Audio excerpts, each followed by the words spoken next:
Madam, लोक म्हणतात मतदान नको, उपयोग नाही. सरपंच साहेब, लोकांना जागा करायला हवं. सोबत मतदानाला जाऊया. नको रे, चल आपण खेळूया. माझ्या एक मताने काय फरक पडणार आहे?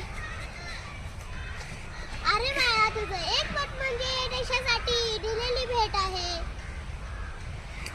मतदान म्हणजे चांगले लोक निवडण्याचा मार्ग.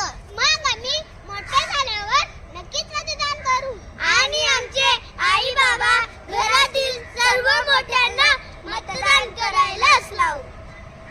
पत्र घेऊन मतदानाला. मला आज करा, मतदान म्हणजे शक्ती.